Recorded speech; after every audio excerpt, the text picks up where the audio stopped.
Hi, folks. My name is Elizabeth Whiting Pierce, and I'm Director of Interdisciplinary and Engaged Learning at the Program for Leadership and Character. In this session, I want to just briefly return to a couple of key concepts of character education before we turn to learning outcome writing. So, by way of reminder, virtues are habits that dispose us to think, feel, or act at the right times, about the right things, toward the right people, for the right end, and in the right way. Which, of course, does raise the question, what does this word right mean? Because it seems to be doing an awful lot of work. So there are two answers to that question.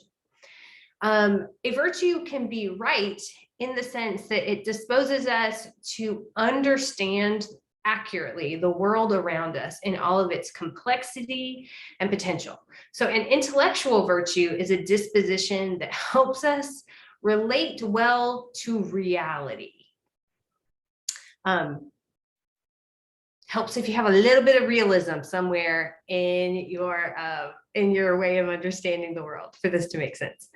Critical realism is fine, but a degree of realism, a sense that like there is a reality, we can be right about it or we can be wrong about it.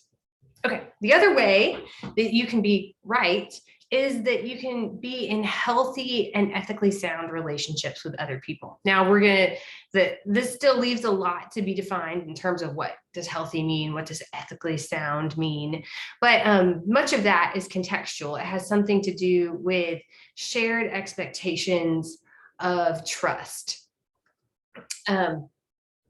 which of course varies from one situation to another.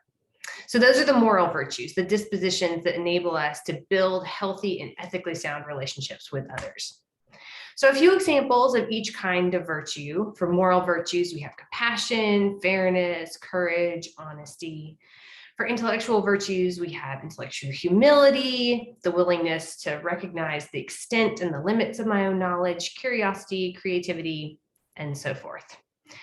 Now, enough of a refresher. What I'm going to do now is transition y'all to a discussion board where you will have some practice at defining these various dispositions and identifying which ones are moral virtues, which ones are intellectual virtues, and which ones are neither. Thank you.